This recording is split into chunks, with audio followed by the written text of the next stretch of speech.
Don't miss the tea. Subscribe now.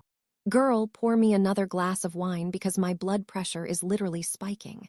I've been trying to let it go, trying to be the bigger person. But I woke up today and I chose violence. I chose chaos. You know, I told you the maintenance guy at my old place was a creep back in June. Well, I haven't told you the full, traumatizing extent of it. It wasn't just awkward. It was a Dateline episode waiting to happen. Picture my old apartment. Thin walls, bad management. I put in a maintenance request and he showed up. From the second he walked in, the energy was rancid. My lizard brain screamed danger. He wasn't just fixing things, he was lingering, looking at me like a predator looks at prey. He starts asking personal questions. Do you live alone? Where is your boyfriend? You have a nice place for a young girl.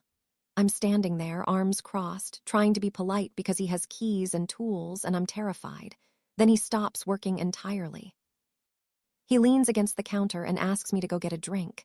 I tell him I am underage. He brushes it off. He literally says, "Come over to my place, we can drink there. I've got stuff. It'll be fun."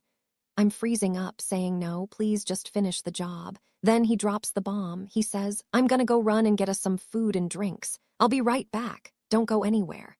What would you do if you were trapped in your own apartment? He told me, "Don't go anywhere," and walked out the door. The second that latch clicked, I went into full-blown panic mode. I'm talking hyperventilating. I realized he wasn't asking for permission. He was coming back. He had a key. He knew I was alone. He was going to bring alcohol to a miner's apartment and try to.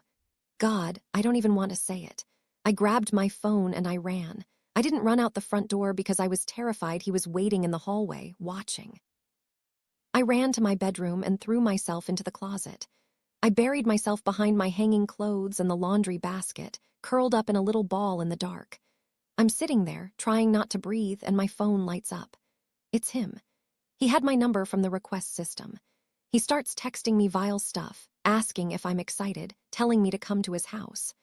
I'm reading these messages in the dark, tears streaming down my face, feeling like I'm in a horror movie. I manage to call my guy friend who works nearby.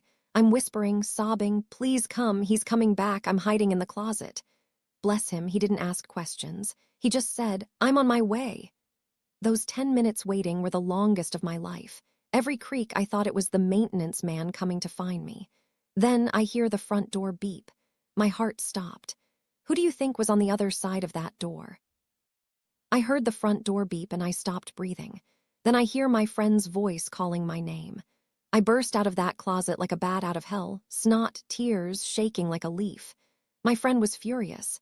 And wouldn't you know it? A few minutes later, the maintenance guy comes back. He waltzes in with takeout and a six-pack, expecting a scared girl.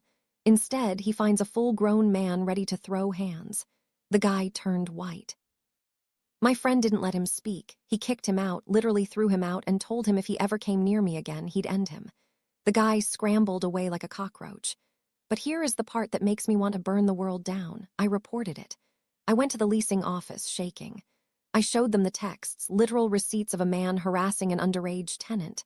I told them about the closet. I told them everything. And do you know what they did? Nothing. Absolutely nothing. They gave me a corporate non-answer, said they'd look into it, and acted like I was the drama queen. I waited for a call saying he was fired. Radio silence. I broke my lease and fled because I knew he still had keys. But now, months later, I check Google and I don't see any warnings. I want to warn every woman in Texas that the man with the master key is a predator. What would you do if management ignored your plea for help? I want to post the review. I want to warn them that management will protect a predator over you, but I'm scared.